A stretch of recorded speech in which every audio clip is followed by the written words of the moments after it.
Yo, what's going on, gamers, and welcome back to the Consortium. First off, guys, I apologize. I have not been putting out as many tips and tricks videos as I would like. I've been extremely busy. I've actually been applying to a job at Fortnite. Plus, with my job, it just takes up a lot of my time. But enough of that, guys. Let's get straight into the video. So the focus of this video is on callouts. Callouts are essential to duos and squads because the difference between the communication in a team that does callouts correctly and a team that doesn't can either be an amazing victory or a crushing defeat. Now, it's obvious at the top of your screen you have the compass. You can see north, south, east, and west. But that doesn't always give you the best callouts, because you can say I see somebody north in between these two numbers, but that may not be clear to your teammates. So having a set term or set terms for different buildings or locations on the map is essential to great team play. So what I'm going to do here is I'm dropping down into retail row. I'm going to run around. I had to do it pretty fast so I didn't die. But I'm going to run around and I'm going to throw out all the different callouts that I use when I'm playing with my squads and duos. You can go ahead and use these ones if you would like.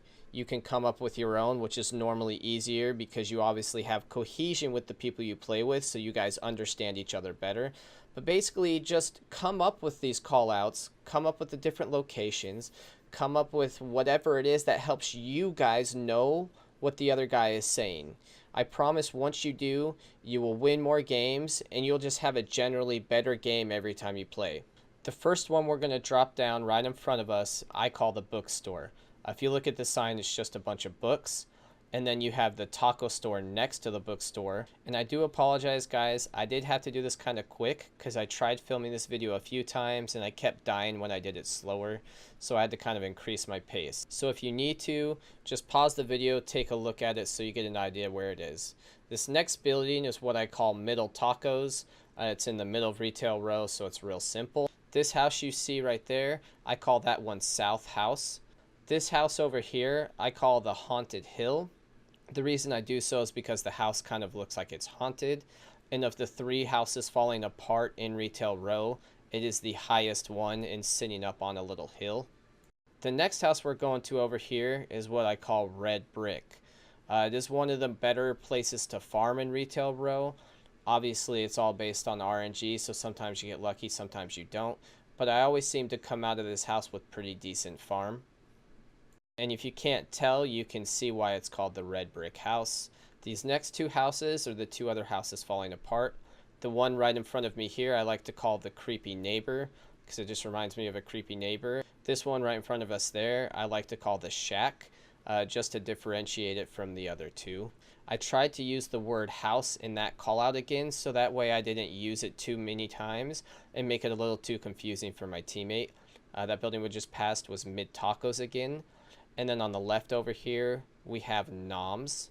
Or if you want to change the name, you can call it the restaurant. And then to the right of the restaurant, you have the Big Shot. And right next to the Big Shot, you have what's called the Power Pole. And now I use the word Power Pole a lot because you'll see those a lot in this map in general, not just in retail row. But it's easy if you play with your team often, they'll know what you're talking about based on the areas you drop in. And there you have it. Those are the callouts that I use for retail row. I am going to do an individual video on all the different drop spots, so hopefully it can give you guys an idea for callouts for your own squads. Hopefully this video helped you guys out. I definitely think callouts is a very underrated key component to having a great squads or great duos game. Again, if this helped you guys out, please let me know down below. Drop a like on the video, and if you'd like to see more content like this, please drop a sub. And to all my brothers from another mother and all my sisters from another mister, I hope you guys all have a good one.